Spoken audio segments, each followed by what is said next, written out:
Okay, so I will call to order the Conservation Commission and Land Wetland Agency meeting for January 14th, 2025. It's 6:03.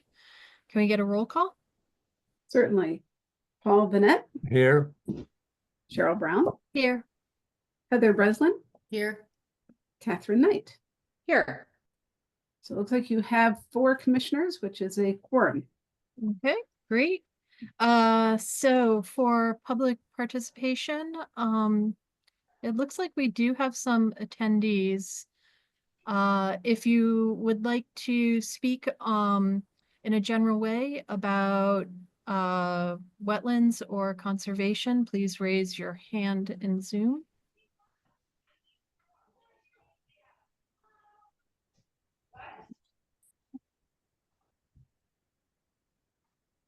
And so if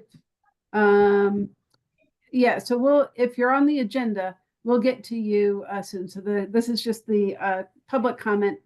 If yep, thanks.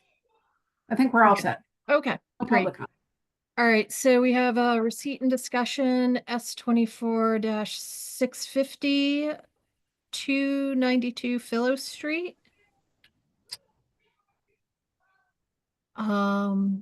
Do we have a representative? Yeah, Amelia can give a quick intro and then So this was we had someone come by the office inquiring whether or not this property had a permit for doing some work on the dam or it's not on the dam. If you can see my screen, it's a wall adjacent to the dam where so someone had come in inquiring. So we went out to the site and we saw that work was being done without the benefit of a permit.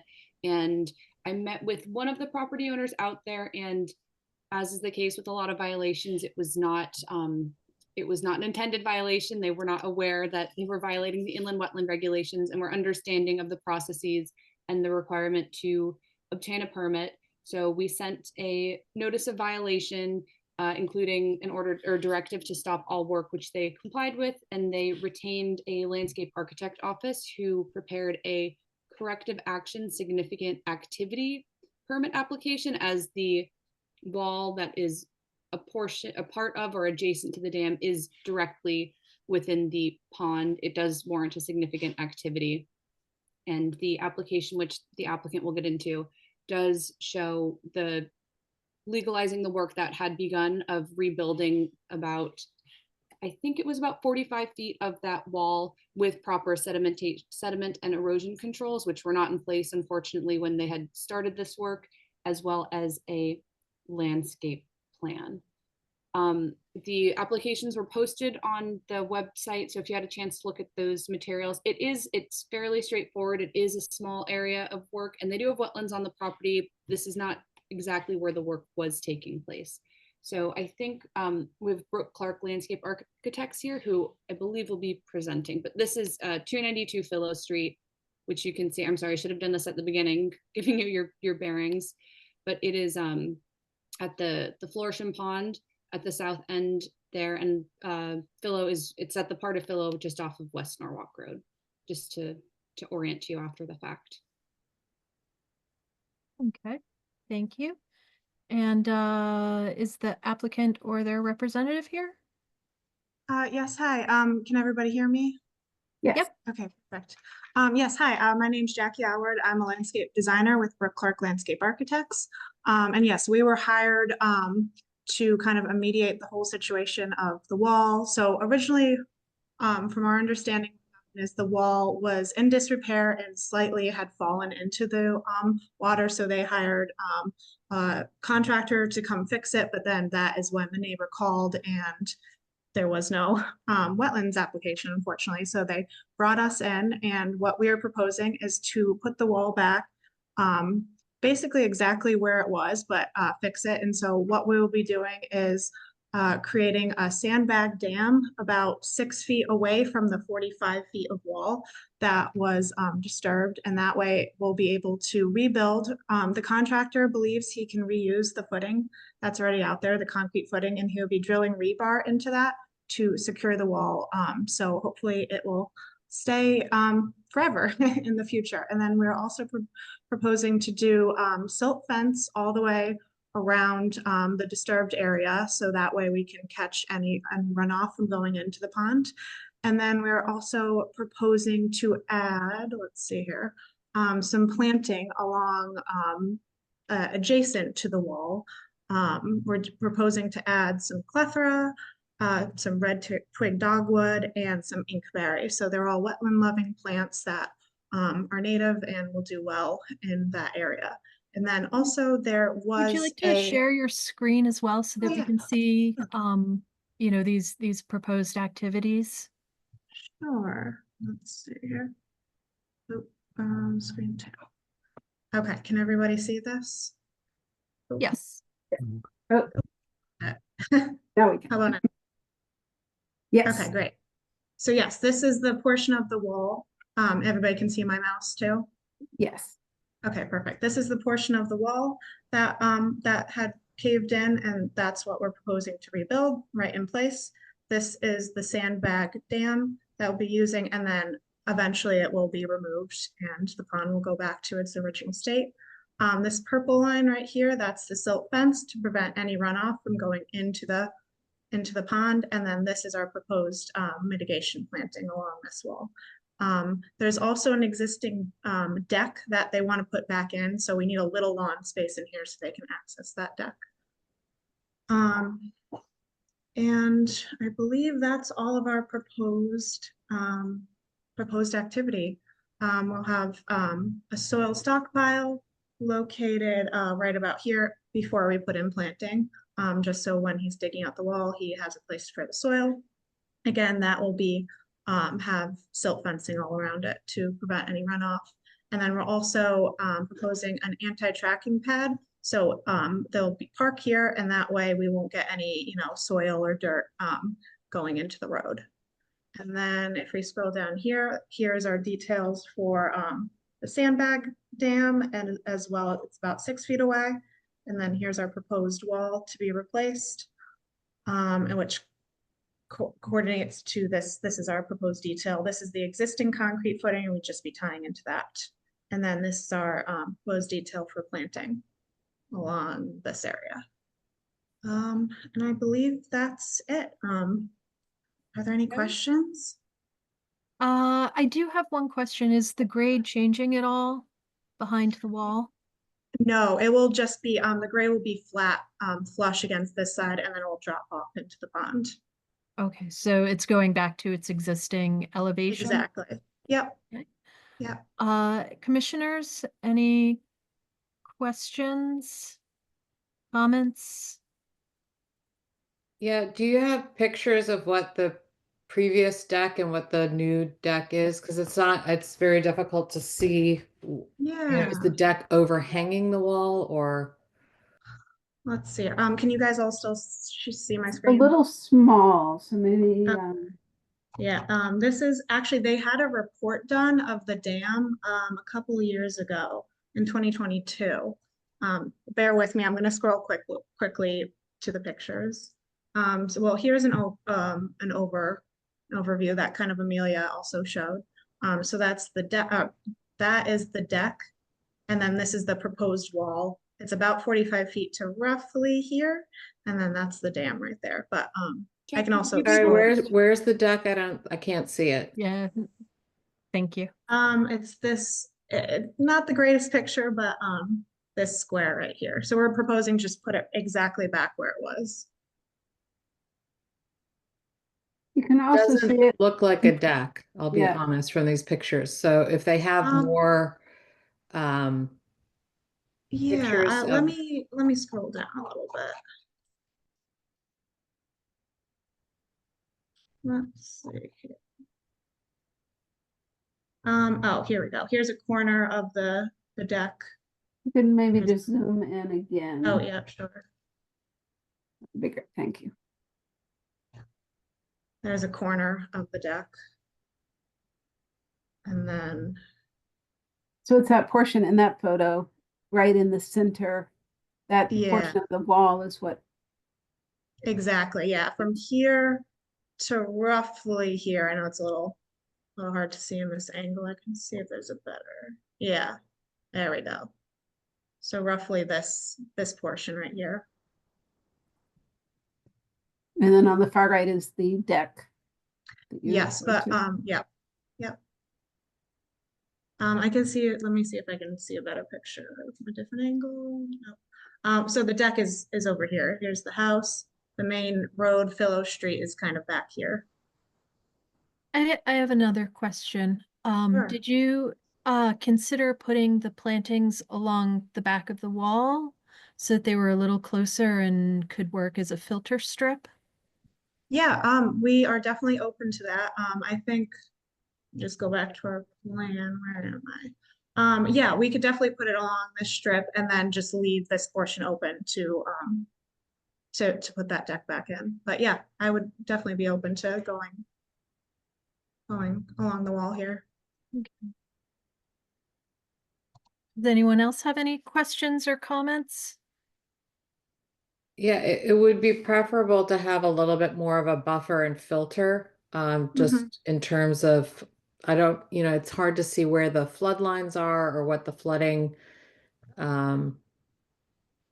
Yeah, so the plans just to flooding, have a little bit more to yeah, absorb and filter as well, because having lawn right, that's gonna then seep into the wetlands and water course is not ideal.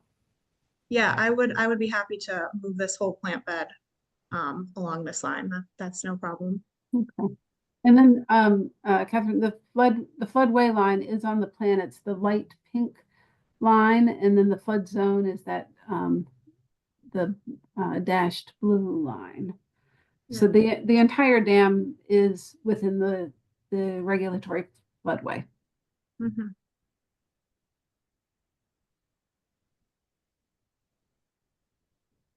Okay. Well, if we don't have any more comments, then I think we've given you some direction on things Yeah. that we'd like to see. So, Mhm. we can't make a decision because this is just a receipt tonight. Sure. So, I guess we would probably see you at the next meeting. Okay, and then just to clarify, so I will come back, I can resubmit these plans, online to Amelia, and then I can come back and re-present them, but would that be the public hearing? And we'd send the letters out, or would it be the following meeting after I re-present this? Right, so as Jackie alluded to, it is a significant regulated activity, is what we had sent because the activity is within a water course. Mhm. And so a public hearing is required. You'll likely have 3 at your next meeting. So you can either, I mean, in the past, you've wanted to make sure that an application is entirely complete before scheduling the public hearing so that you're Mhm. comfortable, moving forward to the public hearing. But it's up to you, commissioners. Okay. Thoughts? Would people like to see the complete application before we schedule? Well, I don't think they're there aren't significant. many changes. Yeah. She says she can readily make them. So I have no objection to it moving, on a faster timeline. Okay, Jackie, would you be prepared for a public meeting at the next meeting, or would you like an extra buffer so that you can, mail out all the mailings and things like that? And Right, so if the I'm- public hearing were scheduled for the 28th, you'd need to, we can send you the draft legal notice that we put in the paper, but then Mhm. the applicant would be responsible for mailing notice of the pending application to all abutting and directly Yeah. across the street or across the river property owners. so we're happy Yeah, to do whatever you prefer. I'm more than happy to just, I'll probably do it tomorrow, but I'm more than happy to send out everything, and be on the schedule for the 28th. So I really appreciate that. Okay. All right. So do I have to do anything to do On motion. motion? Okay. I'm gonna make a motion to schedule the public hearing for January 28th. Is that the Yep, date? Okay, is. for 292 Philo Street. And I think I already have a second. I'll second that. Okay, any discussion? I just Okay. have, sorry, one last question. Sorry, before we go in. Is the height of the wall staying the same? Yes, we are matching, where this wall, and so yeah, we're completely matching everything that was existing. Yep. Okay. Okay. Any other discussion? I'll prepare a draft resolution to approve the application at the conclusion of your public hearing, assuming, or in the instance that there are no or no significant public comments, but of course that can be altered after we receive any public comments, or you can wait until the following meeting to approve, but I'll put something together in case you're ready at the next meeting. Sounds Okay. good. All in Great. favor? Aye. Sorry, just had to get the vote in. Thank you so much. Yep, thank you. All right, great. Okay, so moving on to discussion and or decision for S24-645 36 Range Road. Okay, Mr. Anderson, there he is. All right, so this application is also a significant regulated activity. You had previously scheduled a public hearing to commence at your next meeting on January 28th. And as noted in your packet, we did receive some a revised site plan and a revised narrative from Environmental Land Solutions, trying to capture some of the comments that you commissioners had made upon its receipt. So Mr. Anderson, you're welcome to present as little or as much of those plans if you want, as you wish, rather. And then commissioners, if you have any questions regarding those, or I can share my screen too, if that's easier to review them.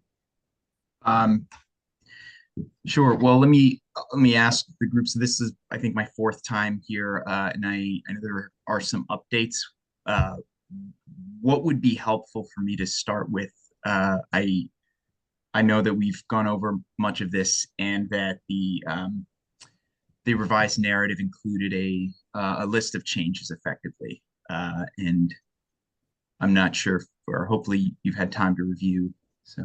Yep, I think if you showed us the plan and maybe pointed out just the changes that have been made to it, we could start there. Okay. Do you all have the plan handy, or should I screen share? I'll screen share. Okay. If you want, and then you can just talk. All right. So I'll go down the list that ELS had included in the revisions. Basically, there are a list of revisions to the plan we discussed previously. So a couple changes, and number one, erosion control notes in detail have been added. So this relates more to, I think, the construction process. And those notes are on the right-hand side of the plan. There's a lot of information in here. Like, I think a lot of the application is on this plan itself, or at least the approach to removing. So the erosion control notes were added, and there's a call out for where an erosion control needs to be during construction along the waterfront. The other portion that was number two is the construction sequence itself. ELS provided advisement on the sequence of construction, how exactly it would work. Another item would be that, per the comments here, additional native shrubs and trees have been added to the planting plan, which had previously been primarily meadow grass. So if you go down to the bottom, ELS provided a layout of a number of native plants and trees with the plant list below. Another change was that that was number 3. I'm going to pause there because that was 3 rapid fire things. Any questions on any of those? I think it would be helpful because the report mentioned a lot of cumulative activity and basically significant impact to the wetlands and watercourse in terms of habitation, heat. You know, it was in the report that was just submitted. So it'd be helpful to know, like, what about this plan addresses the impact that the activities have had, because there's a lot of activity that's happened, and I'm still concerned there's not a lot of buffer, and you know how the impact's going to be mitigated. Well, the representative from ELS, the wetland scientist, will be at the public hearing to discuss those questions better than I can. I know her report highlights that this plan will return I'm paraphrasing, but this plan will restore the wetlands to its native use, or however it should be framed. So I will defer to her judgment on that, and I know that's certainly why I had to solicit her services. But the totality of the plan and the number 4 on the list, I think to your point, was returning some of the upland review area to a buffer. So extending the buffer beyond what was in the previous iteration of the plan is part of that. So the cumulative work that is proposed here, according to her guidance, will restore the wetlands. So I'm not intelligent on wetland science. I'm not a professional wetland scientist, so I can't point to exactly which component does what. But that this is the proposal that she is approving or putting forth. Well, A fair question for the public hearing. yeah, and thanks for adding the plant material and all the shrubs and everything. That will definitely that's much more significant than seeding. So Shall I continue? sure. Okay. I mentioned number 4 being the upland, the buffer being returned to vegetative cover. I think that is on the topmost or north part of the plan there, where there had been a gravel ramp that was to remain, and that was, remove gravel and seed with something other than gravel, the grass mix that is prescribed for this wetland area. So that was one change. Number 5, per the comments last time, and the gravel walk on the southern portion, yes, thank you, will have a metal edge to prevent gravel from migrating. That was a concern, and has been called out more specifically that that's the prescribed approach. And I think that detail is on the plan as well, if I'm not mistaken, somewhere. Perhaps not. Okay. Maybe I'm thinking of the erosion control detail. Okay. Number 5, no, that was number 5. Number 6, and this is probably more significant. So the uh, in the area up immediately to the east of the house, there will now, according to the plan, be a fire pit, or actually an outdoor chimney with a bluestone surround, replacing a significant portion of the turf area. So replacing that with effectively pavers over permeable fill material, which is what currently is underneath the turf area. That is change number 6. And the number 7 on the list of changes is actually, I think, just a saying that more description was added to why the changes that we made originally to the stone retaining walls are not terrible. I think the number 7 seems to be a bit of a like more description about the plan rather than a change to the plan.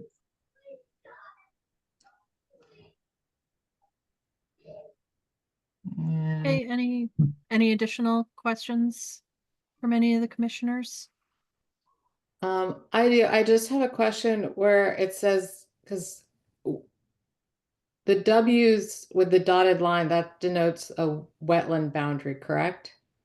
On the plans? yes, So within the wetland, I'm confused by the language of saying allow for meadow access path in the wetland. What is that? How is that restoring the wetland? I can't speak to exactly what that detail means. I don't know exactly what that means. I know a earlier iteration of this had a path there that was removed, and I'm not sure what would differentiate between this 4-foot wide meadow access path and just I think it's just meadow grass. So I'm not sure exactly what that means. Maybe it just means like an area where there are no plants or no It looks shrubs like or the trees. space between shrubs down this.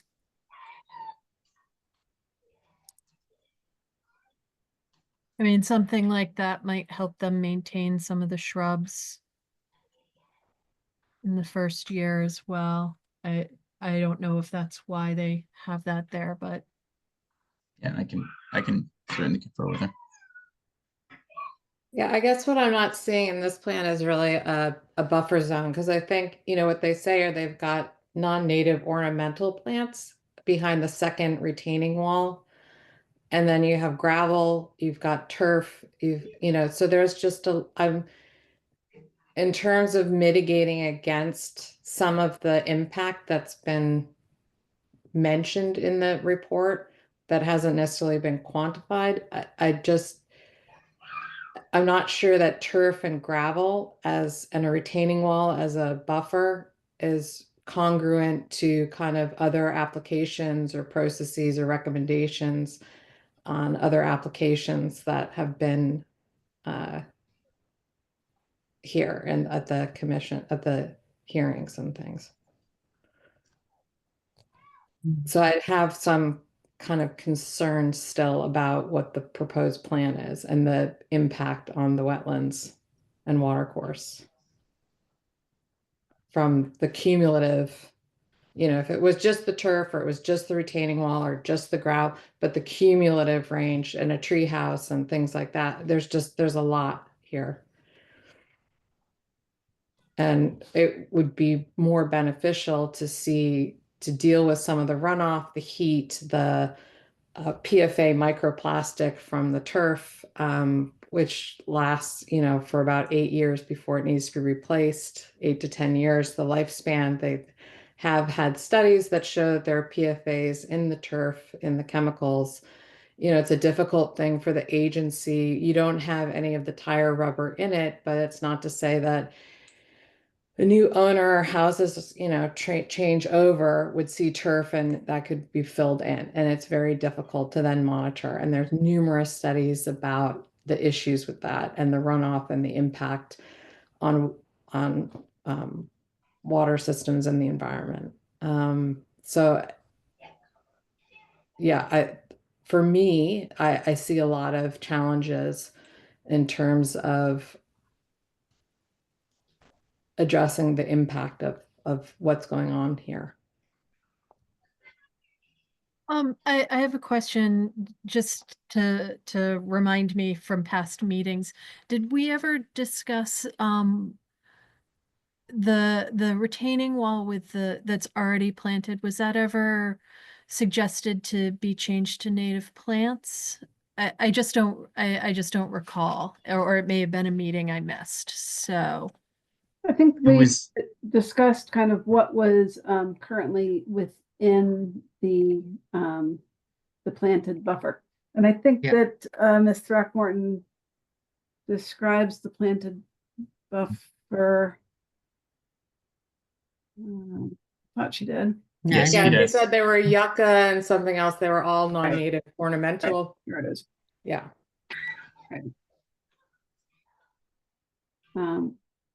So commissioners, you can certainly, once the public hearing begins, there is a time frame for that, but there's room to make suggestions if, again, if you can just tie it back to the wetland impacts, so.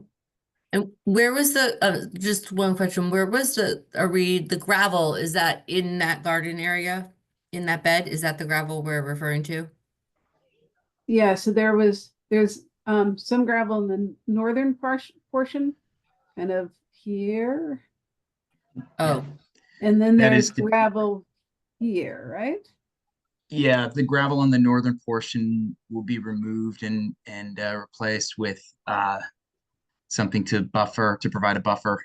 The gravel in the southern portion, it's just such a steep area. It's the gravel is simply functional there. It's not a forever solution, but it's like a pretty, you can tell from the elevation lines, it's a pretty steep drop off there.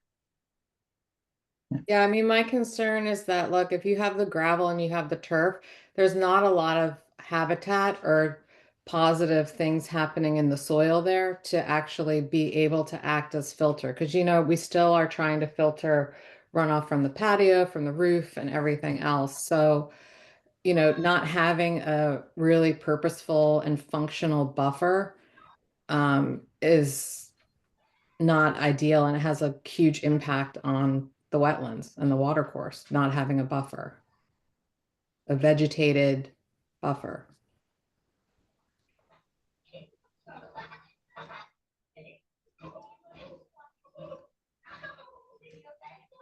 and everything that is over on past The wall there, the second retaining wall, from the pictures, as I recall, were more stacked stone than they were as a retaining. And so putting in retaining versus stacked stone on top of the soil, you're going into the soil now, which then impacts, filtration and runoff and things. would more native plantings in that area, do you think that would benefit the filtration of it, Commissioner Knight? Yeah, I think that not having gravel, I think not having turf, if you want to keep the retaining wall with ornamental, then you have some filtration happening in the yard there in the soil, because you'll have positive insect life there. You'll have positive, sustainable micro habitat that aids in the processing of organic matter. But when you're talking about the gravel, something's got to give. And in my view, in terms of, keep not having huge impact on the when you talk about the gravel, you're not talking about this area where gravel is to be removed. You're still talking about this Yeah, Yeah, there's they're no right buffer, here. vegetated buffer there. It's metal right up to the wetland line. And gravel and, right up to the wetland line. Yeah, no, I was just making sure that making sure everyone knew where you were talking about.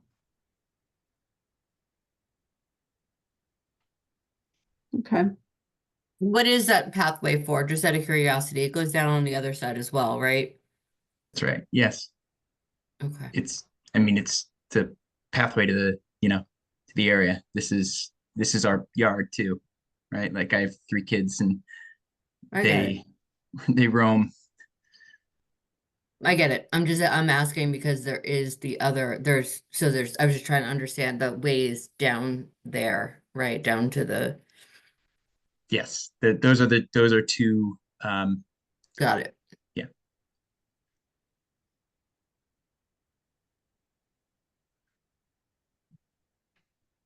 And what is in the wetland right now, the wetland line where there's shrubs on the south, right there, the south side at the bottom there where it's um, where it's hatched. I believe I saw that was just sort of, it looked like some sort of invasive vining over there. Like it looks like a wall of vining. Is that correct? It was a big bamboo patch when we moved in. Oh, right. So the the removal of shade areas that we were accused of was us removing bamboo. So that's what was there. It's probably going to start spreading again soon. That is what it is. Okay. I showed that in the photos I saw. Let me just look. yeah, you can see Hey, it in the, there's a mixture of stuff. I don't know. I haven't touched that. There's Yeah, nothing. no, I just, Yeah, it's just it there. looked like, to me, it looked like, I remember last time looking and it looked like porcelain berry or Virginia creeper or something to that effect over there. I'm And sure there are a number of stuff. yeah. Yeah, I see don't know. where the, okay. Weeds. Looks like weeds to me. Yep. Understood. Okay. Any Yeah. other? this is the bamboo. Okay. Okay. I see. I was just going to ask if there were possible, so I was trying to come up with a middle ground here where perhaps there was room for planting over there if the bamboo was gone, but I don't know what, it looks like it's almost up to the property line there then anyway, so.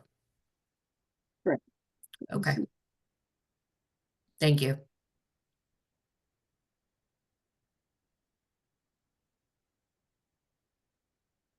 Any other questions or comments?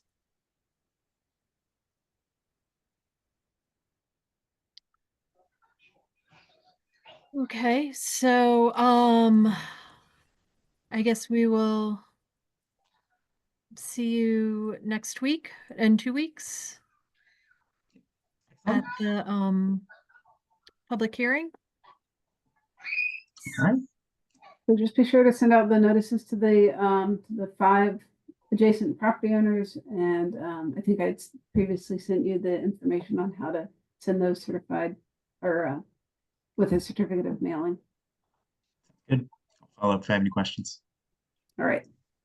Great. Yeah, Thank thank you. Okay, can we do the next 2 together or should they be separate? They can kind of be together, although I mean they're kind of, yeah. I think that I think Land Tech now kind of has them as kind of 2 separate, but I prefer, oh, sorry, I prefer, I could do them quick separately just to keep them organized, because I knew this was gonna be a problem from the beginning, just because Okay. they're bleeding into each other a little bit. Yeah, All sounds right, good. so, Thank S24-648, 284 New Canaan Ave. So, Good evening, Brian Carey, professional wetland scientist, with Land Tech offices in Westport. Also with me tonight is Eric Bernheim, the project, attorney. We're here on behalf of AJ Penna Associates. regarding a corrective action permit submittal that we put in back in October based off of our ceasing correct restore order V24-1066. So we do have in front of you, if you can see on the screen, basically the overview for just the corrective action. Back in, I believe, August, September timeframe, there were some trees that were removed from this area of the site, basically in anticipation of some work that is going to be potentially be done in the area. We've had subsequent meetings with the commission and also staff to get their feedback. We have submitted into the record an updated plan and a memorandum that you can see here, specifically addressing staff's latest comments. That being said, we did update the plan to include the exact locations of all of the proposed mitigation plantings with the planting schedule and planting details. We got a updated staff report today. Comments from Alexis. Basically, we were able to review this memo, and we take no exceptions to anything that was put forth in the memo that was dated January 9th. I did respond to this afternoon, so you may or may not have that. I know we do have a public hearing scheduled for January 28th on this corrective action permit application. That being said, again, we're very densely going back and planting this. Basically, our methodology is to replace all of the trees with trees that are 6 foot in height, about 2-inch caliper, 2 and 2.5 inch caliper, and then basically creating a shrub layer with native plants, including common spice bush, speckled alder, red chokeberry, maple leaf viburnum, red osier dogwood, and then also providing a seed layer under that so that there will be ground cover of native seed mix. This will basically maintain the hydrology in the wetland. We don't anticipate removing any of the existing stumps, so we don't want to disturb any more of the ground cover and free up the area for additional erosion. And then basically, if approved, one of the conditions we were going to ask is we would submit a 5-year monitoring plan to go out there and monitor the site on an annual basis and provide reports to the conservation department staff, and then to make sure that the restoration plants are in good condition. Again, this is highly densely planted. We do think, though, over time, through succession, not all these plants obviously will survive, but the canopy growing in, you can see that a lot of them are 20 feet apart, which will give them adequate room to grow and restore the area to a wet forested wetland, as it's shown in the soil scientist report. This is just the aerial of the area, just for reference. So that being said, if there's any questions, I'll be prepared to answer them at the public hearing that's scheduled for the 28th. Okay, and we got a memo about planting in the wetland area that had been disturbed as well, that seemed to be a little bit missing from the plan. Is that what you were referring to, that you've already responded to? So I did, so as part of the most recent submission, this memo was entered into the record. It's response to staff comments that I received on November 5th. This is a 5-page memo. I don't know if this is what you're referring to.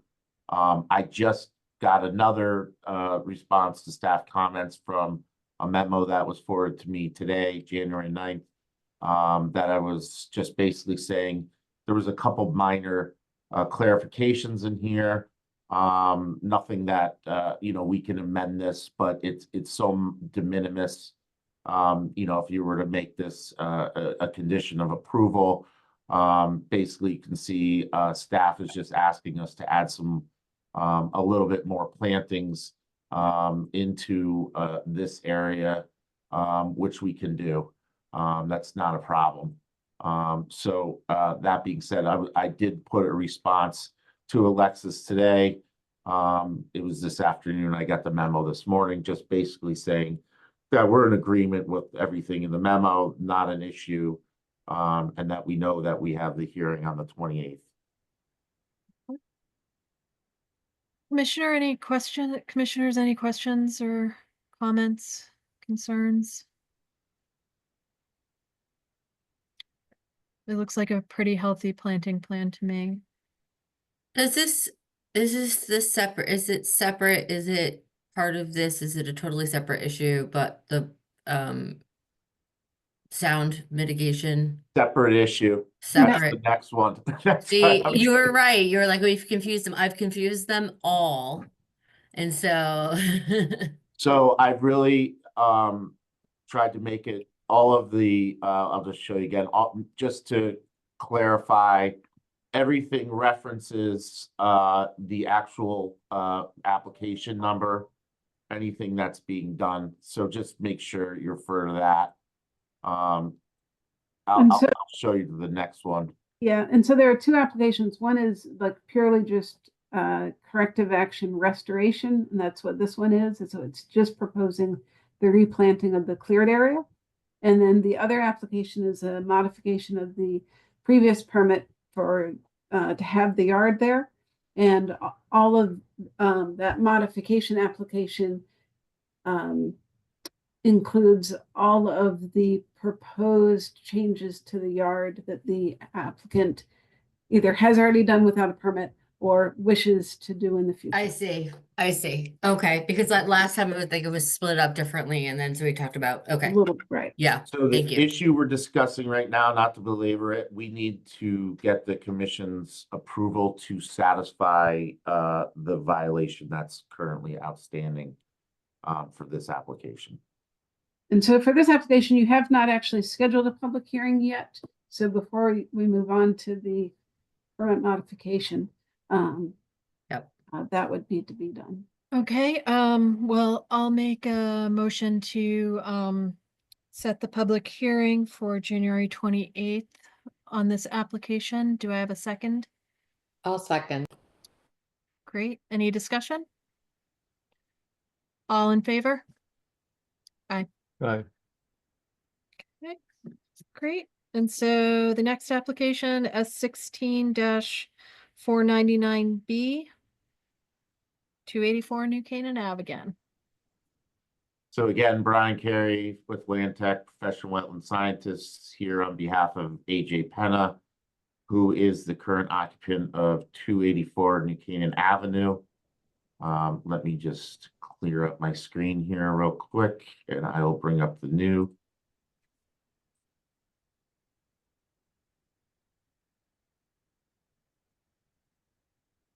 Okay, so this application is not for the restoration. This application is looking to complete site improvements at the property in order to better utilize the facility for the current contractor's yard. The yard was originally approved for an application that was submitted in 2016, but ultimately improved in 2018. That permit is still valid for the property. However, after working on the site for a couple of years, they have run into a couple limitations and issues where they're actually trying to address through the submittal of this application.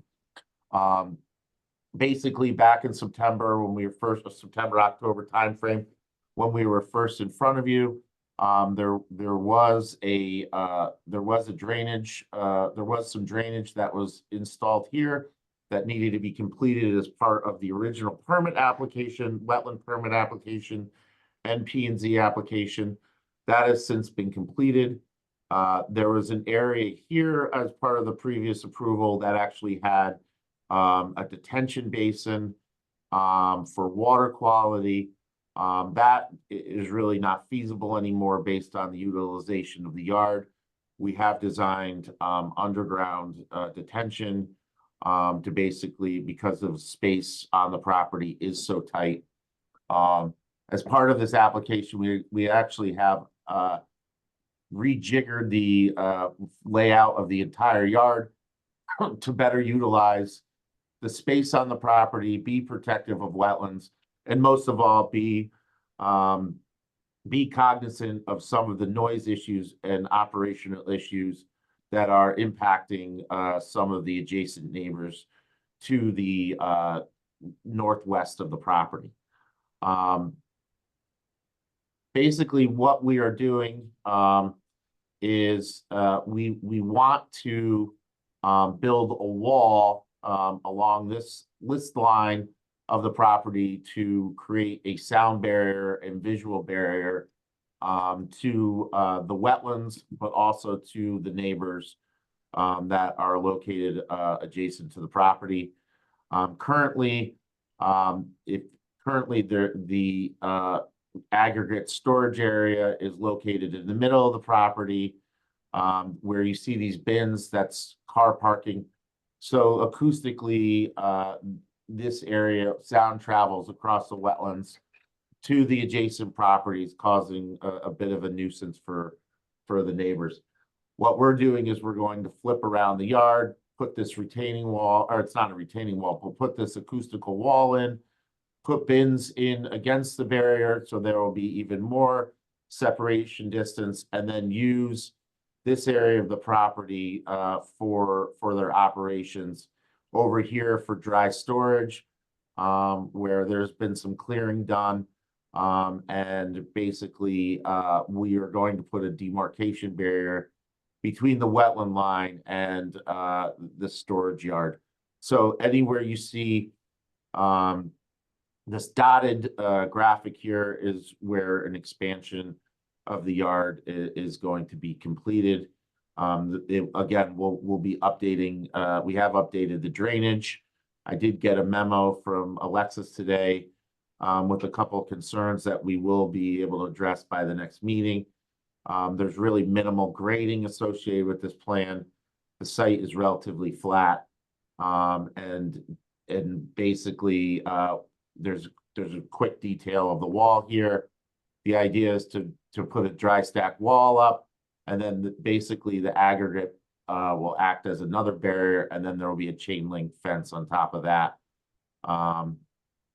This is a demarcation barrier that will be basically a 3-foot high, just concrete wall with some backfill that will be seeded.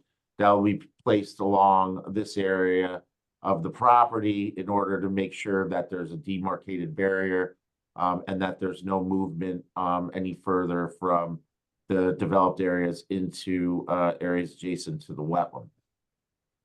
That being said, we will respond to the additional comments that I did receive today. I did put a memo into the record, basically detailing in great, basically detailing the proposal and responding to staff comments that we did receive. I did talk to the attorney today for the neighbors. We're going to try to answer their questions prior to the meeting that's coming up. Again, you know, we're set to move forward with the hearing on the 28th.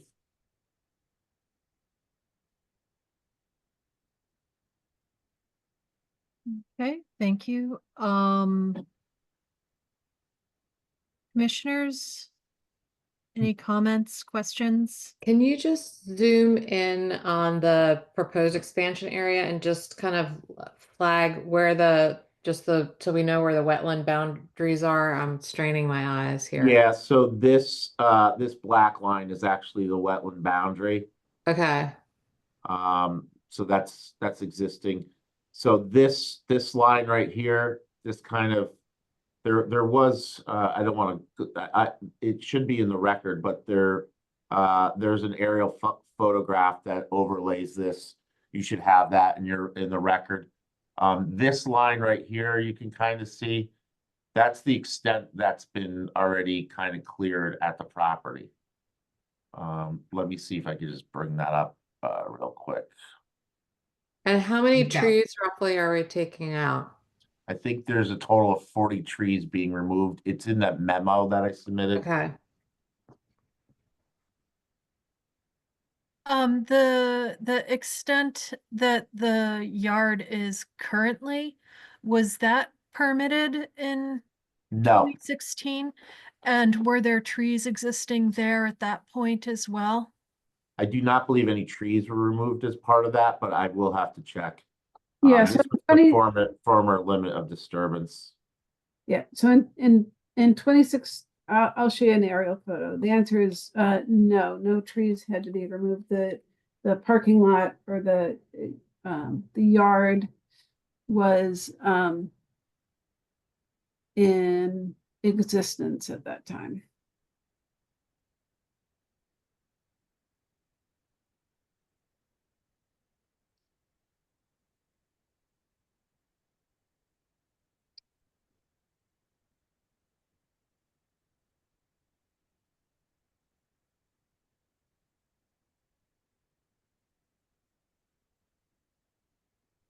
Say share screen. I turned it off for you, I think. Thank you. So there's an aerial photo in 2017. So as noted, the first approval was in 2016. The Penna didn't really occupy the site really until 2019. So at this point, there's maybe a few trucks. I don't know if those are his or not.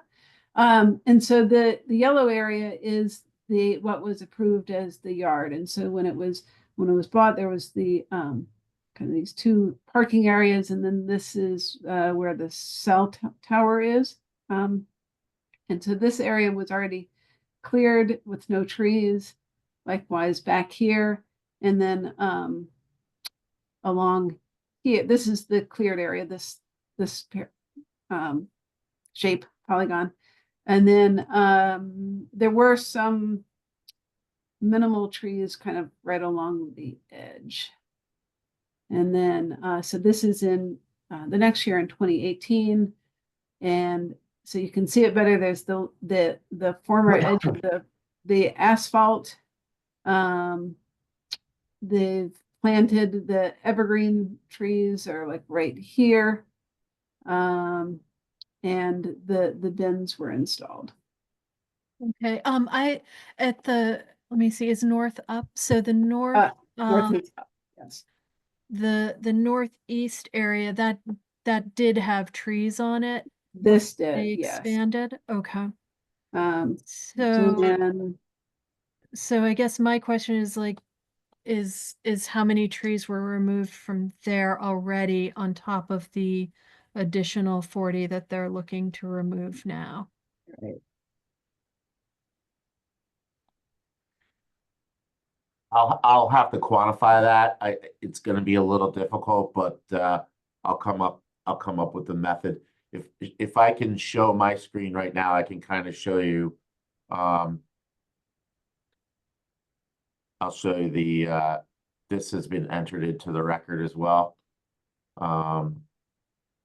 So this is the current layout of the yard. So you can see this cell tower was put in after they had moved into the facility as well. So we're basically, this area was part of the violation that was given. So we're trying to legalize that and then just basically clear a little bit more so that there is an area that they can move around the cell tower. Again, this is being removed over to here. It'll free this up, pulling everything away from the wetland line, this wetland line, and kind of putting it up against the hard barrier. So there's no potential for permanent type of erosional processes going on. Brian, for the 40 tree number, how did you come up with that number? I believe it was off the survey.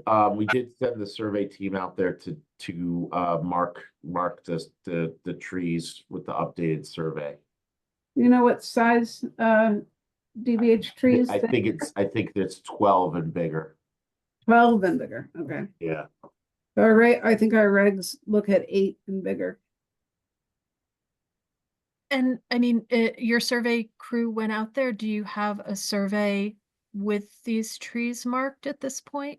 I believe I do. I have to check, but they were on site, I think, 2 weeks ago.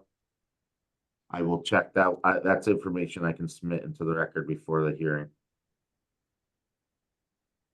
I have two questions. One is, what is the surface of the expanded area?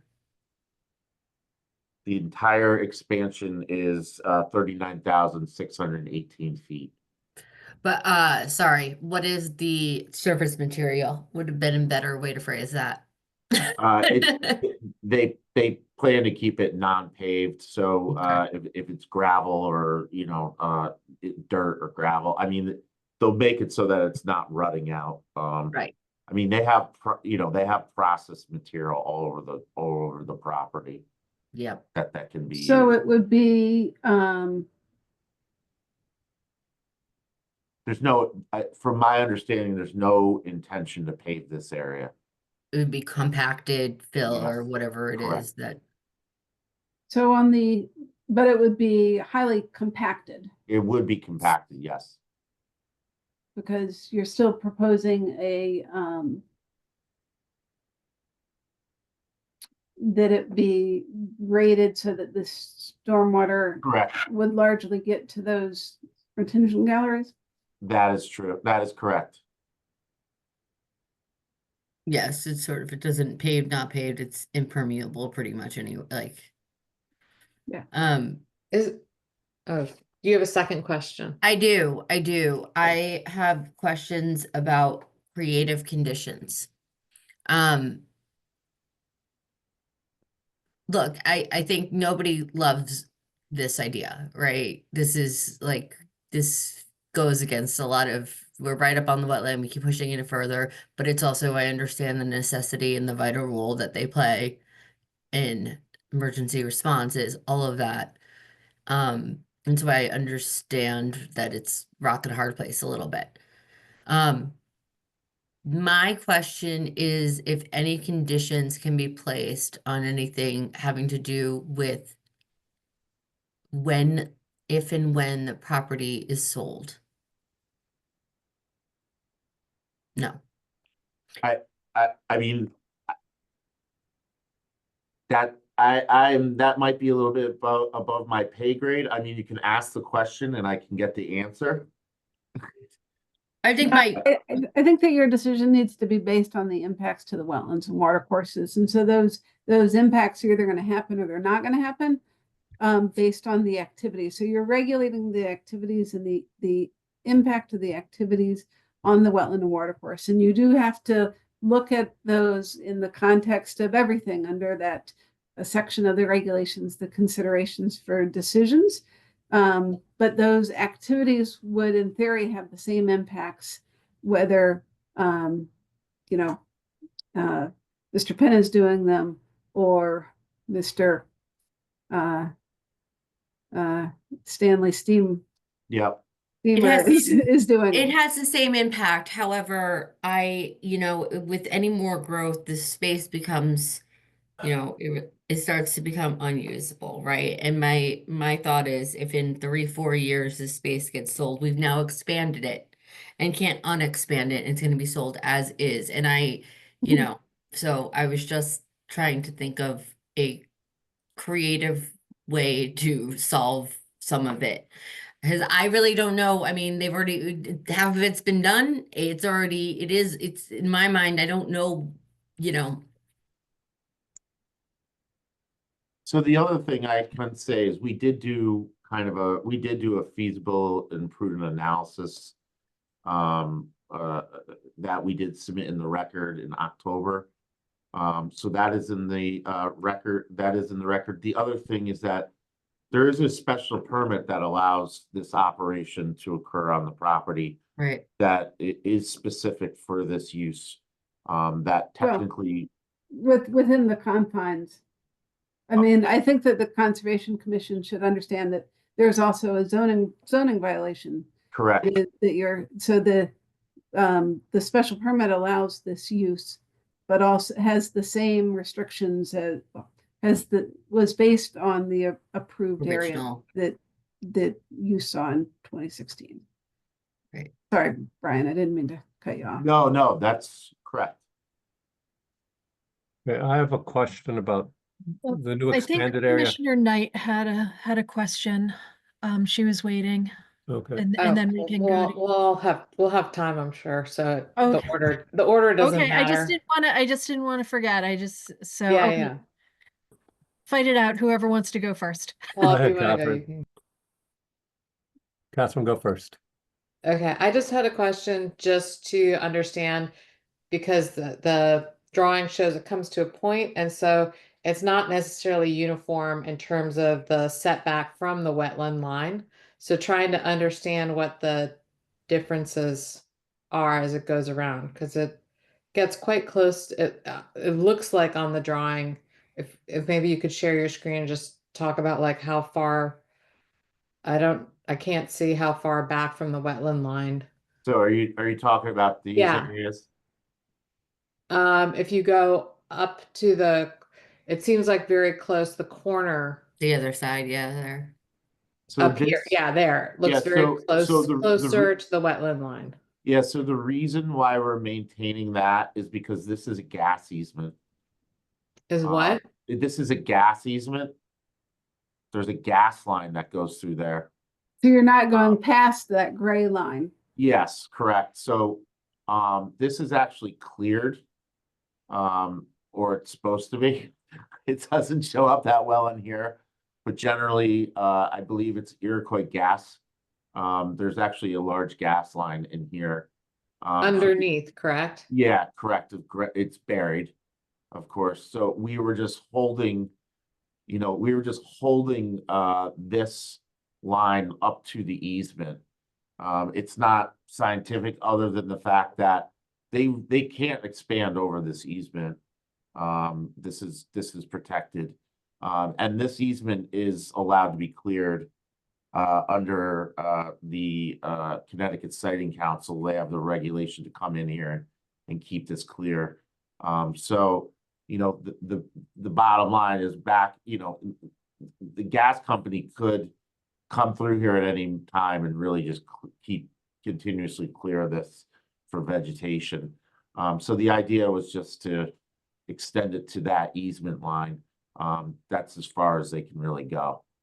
Yeah, I mean, to the extent they could clear, I mean, like I would prefer to see really, I mean, in terms of being most beneficial to the wetland, is to really have, a buffer, at least like 25, 35 feet back from the wetland that's vegetated.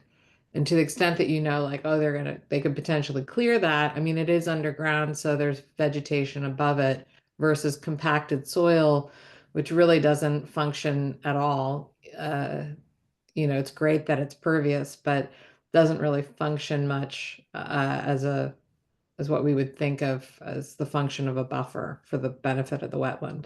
So our idea here was to, obviously this buffer, I think it's about 10 to 50. I can get an average buffer on all this. It obviously, like you said, it varies, but this line will be established. Like I said, this will be a demarcation line that will have, a concrete block. It's not structural, but there will be block, and then it will be backfilled with material and seeded. So there won't be a potential for this to keep causing an erosion issue. And then this back area will be seeded. We're gonna not disturb it, but then we'll seed over it.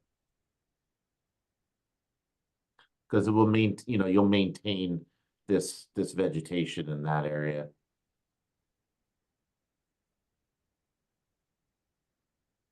Yeah, I'd like to just be clear on what the buffer is around. It's not about like the average, but just for each point, you know, just to pull it back so that there is a vegetated buffer of at least like 25 or 35 foot. You know, again, that's kind of congruent with what we've been recommending in other applications. So Brian, you had mentioned your feasible and prudent analysis that you had submitted as part of your earlier narrative. I would encourage you to maybe depict what those might look like so that the Okay. agency can better assess them. And then have you for the stormwater management, has Public Works engineering been provided a copy?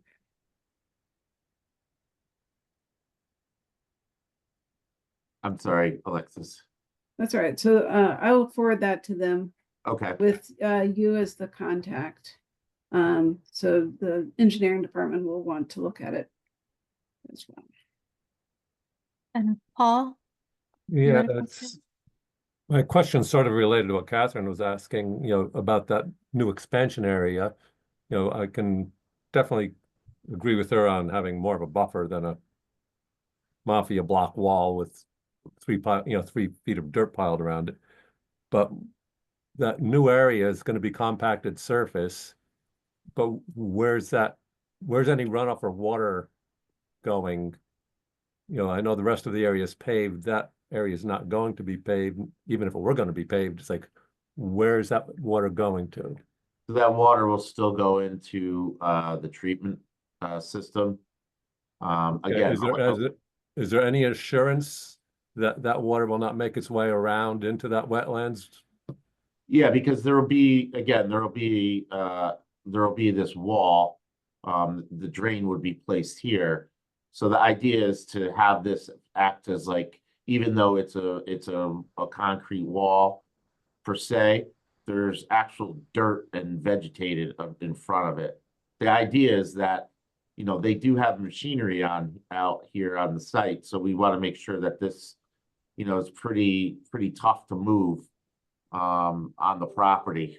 You'll be able to see it visually if the wall's being disturbed as the buffer. So yeah, I mean, you know, if you were to think of this as, you know, basically the water would be flowing this direction, it's not going to flow through all this dirt and through past the wall. It's going to, you know, basically find the drain and then move into the stormwater system. So you're Okay. proposing one catch basin at kind of the tip of the triangle? Yeah, that's the goal. And then it would convey the water along the edge. So there's a catch basin here, and then a catch basin here, and a catch basin in this location too.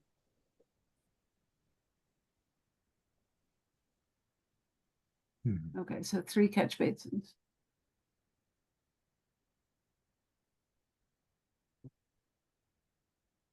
So, I would also agree with Commissioner Knight about the buffer. I have real concerns about this plan due to the amount of tree cover and buffer that we are losing, and we're getting a little bit of seeding on the outside as well of this location. You know, there's so much filtration going on, and this is already an active contractor's yard. I have real concerns that there's going to be you know, there's sediment, there's so much activity going on, and suddenly we're losing almost an acre's worth of trees that had previously protected this wetland. And we have a buffer of as small as 5 feet, which is really not something that we've passed anytime recently. And I don't think, it's not like a true buffering, No. true filtering buffer. No, and there's no addressing of the loss of trees and coverage either.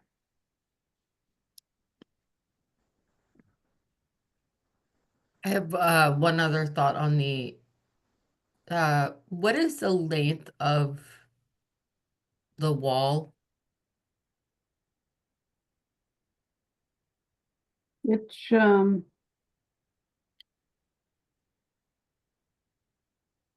can't find I'm the, drowning in documents over here. the wetland, demarcation or the sound barrier wall? The sound barrier. I think it's like 200, I have it, it's in the memorandum again, but let me just. Yeah, okay, so let me ask this question. Are this is open to using a more sustainable material than concrete or concrete alternatives or something that, you know, we're putting this right in the wetland.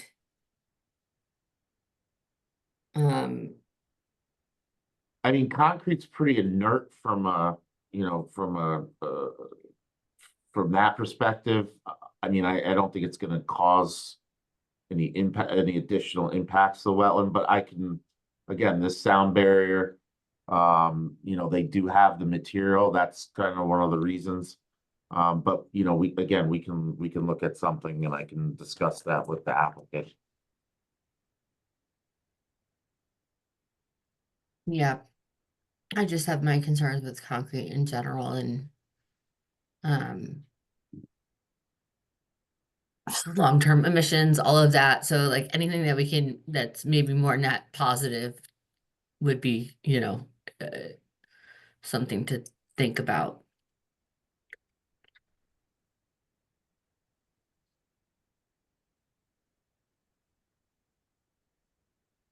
So with the sound barrier, so just, I want to make sure that I understand, there's a concrete block wall proposed along that edge of the yard, and then behind it is a proposed sound barrier. Could you maybe just describe what the sound No, so barrier? that wall would act as the sound barrier. Okay. So the idea is, so if you see, this is the current layout of the yard Mhm. from the aerial. We're gonna flip this around. So this wall becomes basically this wall. Which I think was a good idea, by the way. I do think that's a good. Okay, so in your specifications, it's the material storage bin wall is the spec for what would happen along that.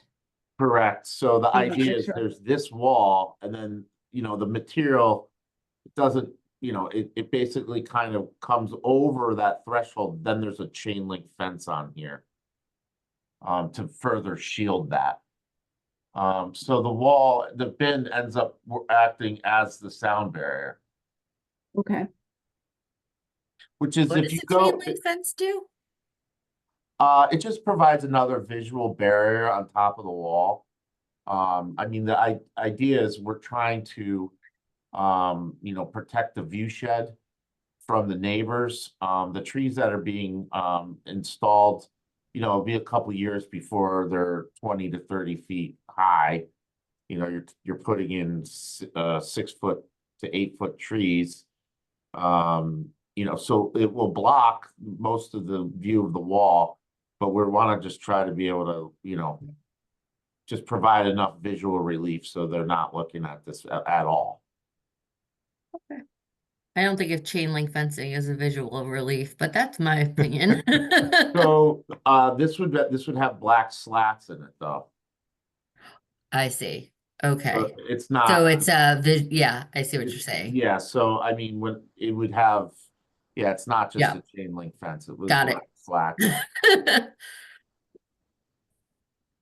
Just a quick question, because it shows like heaping over the wall. There's not a risk that, I don't know what the material is that's heaping over. It's not gonna run off behind over the wall No, in rain. Okay.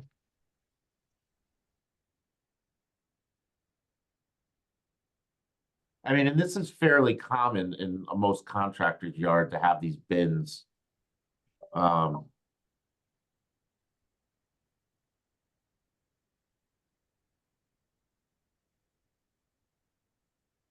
Yeah, I think that's a neat solution, but you know, for me, it's really about understanding and digging a little deeper on looking at the size of the vegetative buffer between the developed part of the property and the wetland. And I especially when you raise like the gas line and say that could be cleared, that makes it even more less attractive that you'd have a wall right up to an area that has, you know, recourse to clear it potentially at some stage.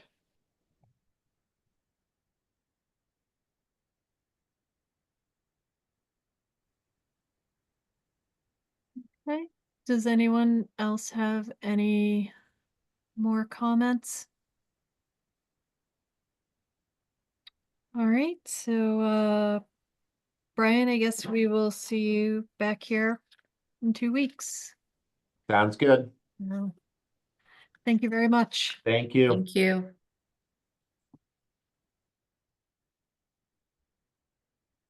Okay, so we can move on to acceptance of minutes. I think we have a revised agenda with I thought- a Yeah. enforcement action. Oh, I thought the enforcement was, sorry, did it? after, but I marked up what I had already printed out, It is- so. Oh, okay. Agenda does have the Okay. minutes before the enforcement. Apologies. Okay, so we're moving on to enforcement action V 25-1076 for 143 to 145 West Norwalk Road. I'll share my screen, sorry, 1 second.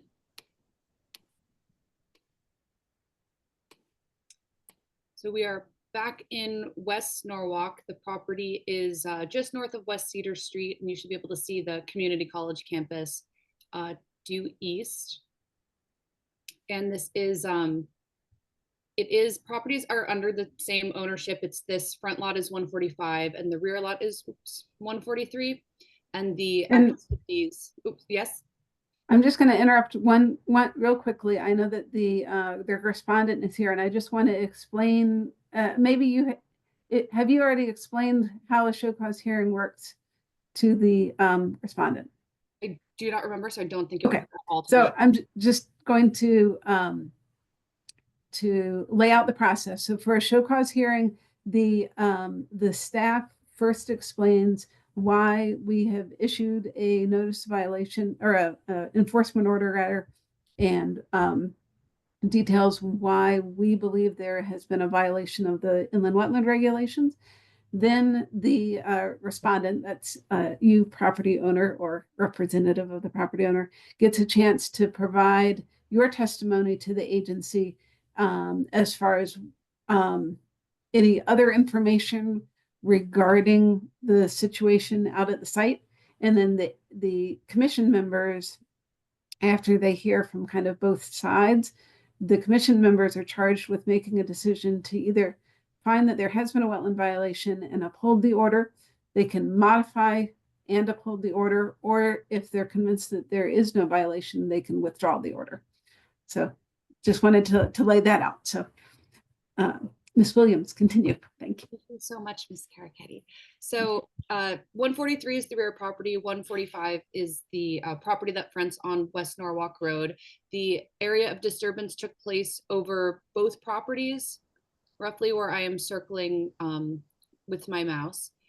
And we were notified of this potential violation, I believe, by our deputy zoning inspector. There was a potential zoning violation of a contractor's yard, which has since been remediated. But upon going to the property, we did notice there was a significant amount of vegetation that was cleared, and then some material brought in and graded, and where the contractor yard, or where the vehicles that were being stored, which was alerted as a contractor yard, had some wood chips deposited as well to create an area for the storage of those vehicles, which are no longer there. So here we have an aerial of the property more recently in 2023. it provides a nice visual as there are no leaves on the trees. So you can see the ground clearly. It's hard to see on this image, but the applicant, or not, sorry, not the applicant, the property was granted a wetland permit in 2005 for the construction of this house. And with that permit, they did submit a wetland delineation report. So we're able to cross-reference that with the aerial photos to know that the wetland occurs.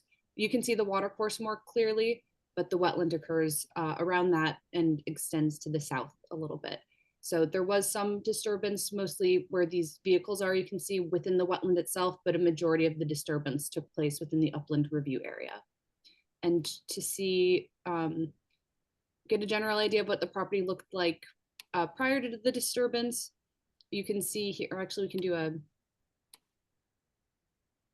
we can slide between the two, but you're able to see just general vegetation, pretty standard vegetation. And then more recently, you'd see more barren lawn area, and which is not as natural, and some vegetation has been removed. We also have some site photos. This is from 2016, and I've circled this bridge here as a reference point that crosses the,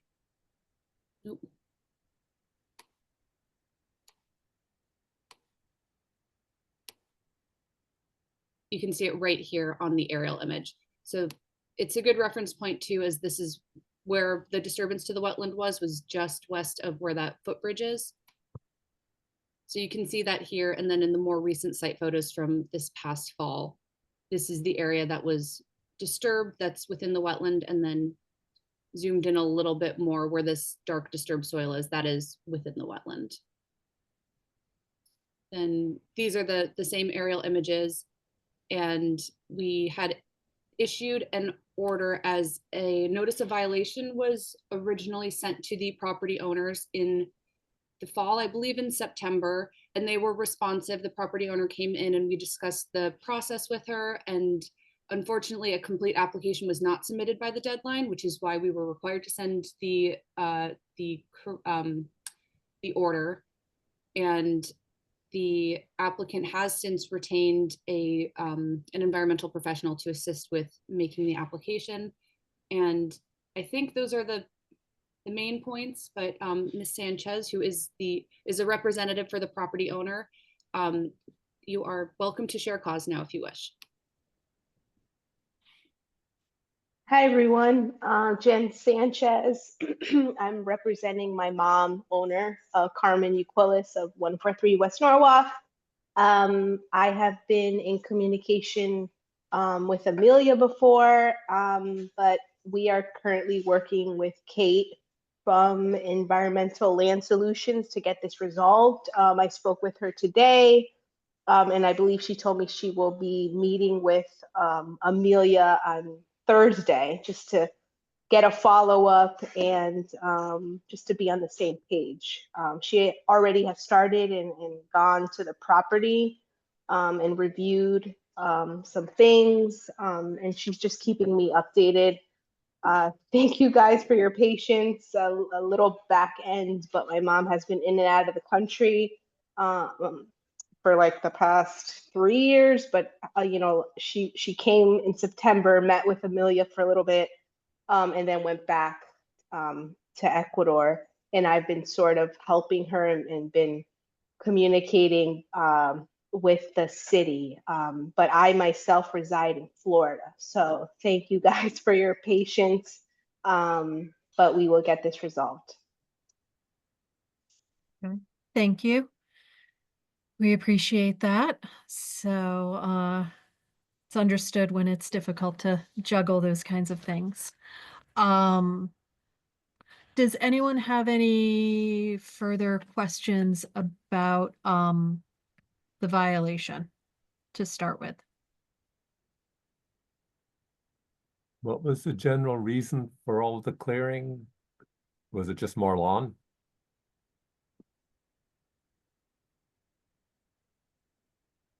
You're muted. You're muted. Jim.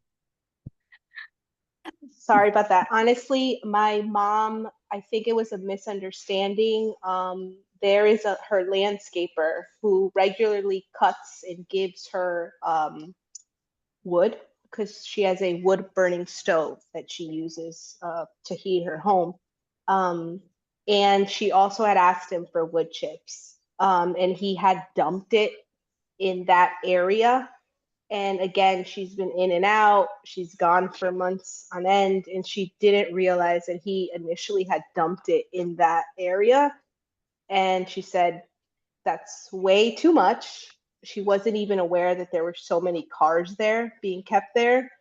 She knew of just his one car because it had at one point, I believe, wood chips there.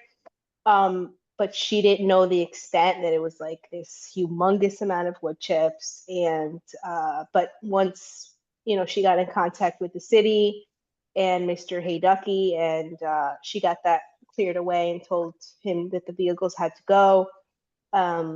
But then I guess from so many cars messed up that area, muddy, got flat.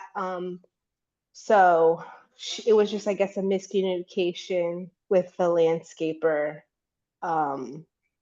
with had that stuff removed and stuff. So but it wasn't intentional. And in regards to the expansion, I don't think that was intentional. Again, it was just a matter of her really not being there with my dad to really supervise and see what was going on. Amelia, I have a question because we have two properties and it looked like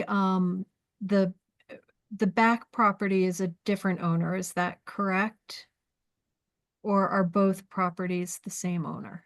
Both. Oh, okay. Okay. I'm sorry. That was why I was confused. Okay. Well, that makes it a little easier when it's at least it wasn't some, going on to somebody else's property. So, well,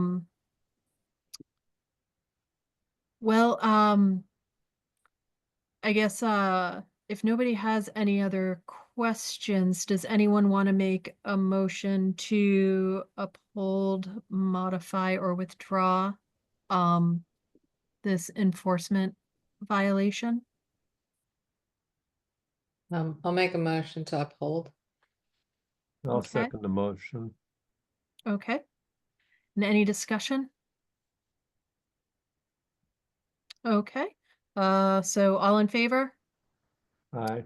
Aye. Aye. So Jennifer, it seems like you're already fully on the way of remedying this. Thank you very much. For working with Environmental Land Solutions. They come before us quite a bit, so I think they'll be able to help you out. And it hopefully will be pretty straightforward. So okay. Well, have a good night. Thank you. Thank you. Okay. All right, so acceptance of meetings, minutes, I'm sorry, long day. Meeting minutes. Meeting minutes, yes. Did anyone have a chance to look them over? I looked them over and I make a motion to accept the minutes. Great, thank you. I'll second that. Paul's taking my job, so I don't Oh, you I got don't it. I don't know what I'm Come on. here for. Gotta be a little quicker. You gotta step up. All right, all in favor? Aye. Great. Conservation initiatives. Do we have anything in the books today? Nothing that I can think of. Okay, I do have a question about Manresa Island. Mhm. Has that planning approached you at all? Like, have they been working with you? Um, not directly. I know that they've had a few conversations with the director of planning and zoning, Steve Leffen, but nothing official. No. Yep. Okay. So yes. I think that they have established a website, a public facing website that details some of their, hopes for the property. I think that they are, at this point, just trying to kind of map out all the steps towards getting to that final goal. Because obviously the decommissioning of a power plant has a lot of, Gotcha. but So You we'll- just take down that We'll be smokestack. we'll be closer to the end than the beginning because the power plant, I guess. right. So yeah, no, I'd say no, like coordinated planning at this point. Okay. Well, I that'll can't be understand why they interesting. want to keep that thing. It's a wonderful idea, but I just can't understand why they want to keep that thing as a symbol of what we don't want this. I don't want it. Well, they're not keeping all of it, just parts of it. The smokestack, though, is like intentional design, and I don't get it. It's also a landmark. Yeah, definitely is a when sailing we're landmark. when we're out sailing, we use that as like, okay, aim towards that. But Bridgeport is taking down their smokestack from their coal plant. I mean, Fresh and that Hills was- is also a landmark, but I don't advocate that for. No, But I mean, without- I get it. I do. I just Yeah. wish it was pretty. I just don't love smokestacks. They just. Yeah, I know, but it's Maybe there. they should paint it. It's some not a sort of middle- That's color. at least that. Yeah. I mean, they could definitely do something. At least that. I am with you. I was like, at least make it not like, I don't know. Make it look like a big lighthouse. That's what I was thinking. So, it actually became a problem back when in the early teens, when the energy company sold it or walked away from it basically, and the police department had to move transmitters up to the hospital. And then Rowayton, the officers working in Rowayton couldn't receive radio signals because Oh, wow. the Huh. antennas weren't up in an area where they weren't blocked. Interesting. Wow. Ah. Huh. Paul, Norwalk historian. I do have one question if somebody knows. So this is in reference to nothing we heard today in particular. Good. But I want to know if I'm alone in this. Is my understanding that concrete and does anybody have any research on the effects of concrete? Like we talk a lot about embodied carbon, right? And how concrete is a high emitter of, and I also know that typically a lot of the solvents and all of that stuff, that things that are used in the process are high in VOCs. I didn't want to go any further with that line of thinking and suggestions without knowing. Yeah, the production of the product is worse than The actual. it remains. I know one thing that they're going to be doing. They're not, they're calling it concrete blocks. The mafia blocks, which are the leftover concrete in their truck. Yeah. And they have to pour it out, so they pour it into a form and create these blocks. And if you drive by their place, that's what half of those bins are made out of. Yeah. Just those blocks stacked up one on top of another. And Well, I mean, it's good recycling, honestly. It is reused. yeah, it's not Yeah, going, I it's just not didn't- going They don't look great. no. Not much of a visual, but I wasn't sure. I mean, I know of I just didn't know if there were any. I mean, it depends on the concrete, because some of it, I don't think that hopefully the new stuff's not really having arsenic, copper, lead, all that stuff that is an issue of leaching, but the leaching That's- concrete can impact the pH soil around it. That's And another. that's concerning, and that's why I think it's really important, the vegetated buffers, like one of the best lines of defense that we have from mitigating activities to the wetland. Yeah, but that one that for the sound barrier is essentially in the wetland, which is what my concern was primarily about. So that's why I was asking, and I didn't want to follow up on that line of thought any longer without really looking into it. So I want to know how come nobody asked about seeing spotted salamanders in any of his properties? We're, I can definitely do a web search on, you know, concrete,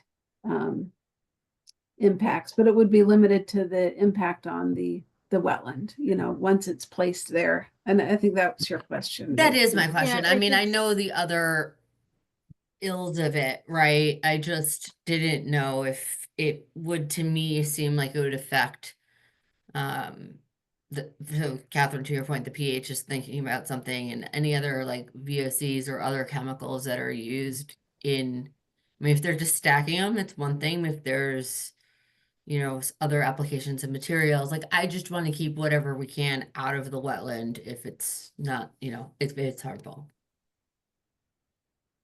Yeah, and feel free to bring that up during the application too. Okay. I think Yeah, it's- I, you know, I didn't have all the facts, so I didn't want to go too far, but I will look it up. That's a nice general question. Right, right, during, yep. Yeah, I mean, that was one of the things, like just not referencing specific things, but just trying to be, you know, one of the issues I have, you know, that drives me nuts is that law is not always congruent. And so, you know, in thinking about how approaching applications and everything, just to have a sense of congruency, to be like, if we're having a point of view about vegetated buffers, then that should be generally, I think, for me, I would apply it to all applications. Yeah, Jack would certainly consistency. support a consistency with this of decision. In theory, about no particular thing. Yeah, just across the board, yeah. I'm just kidding. But Okay, should we move on to reports? Anything? So Anything? the law department would like to provide some basic land use regulatory board training to the planning and zoning commission, the zoning board of appeals, and to you. And this would be done by our corporation counsel, our law department staff. They cannot do your regular meetings because the common council meets the second and fourth Tuesday, which is when you regularly meet. And the law department would like to set up a, and I think this is something that they want to do moving forward each January, kind of review with each commission, kind of the basics of, you know, conflict of interest, ex parte communication, Freedom of Information Act, understanding and that kind of stuff. So they're looking at next Tuesday, the third Tuesday of the month, which would be the 21st of January.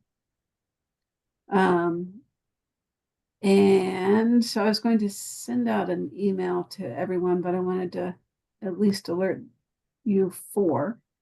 Are they looking at evening or daytime? They are looking at evening. They would do it Okay. at the same time. I've asked them, I've said that your regular meeting is at 6. They had initially asked most commissions, and the common council doesn't meet until 7. Right. So they had asked me, you know, oh, do you guys start at 7 or 7:30? I said, they start at 6. So we're in and out. And they haven't replied to me, but it would be evening. and how long is it? I think as long as you want it to be. I think they have How a short brief, is it? a brief presentation. That I don't know exactly. Don't ask any questions, Heather. It'll go shorter. I'm just gonna go straight on mute. I don't know exactly. Okay. So is Steve's application for Conservation Commission going tonight to the Common Council, right? Yes, he is on, Mr. Clocky is on for reappointment this evening, Okay. maybe going on right now. And then we have a new commissioner as well, right? You said? Yes, I need to track him down, a new Okay. alternate commissioner. Okay. Yes. I need to attend to him. Yes. Did he replace somebody else who was an alternate? No, he filled the last vacancy in the alternates. So you have two other alternates. Neither have attended in a while.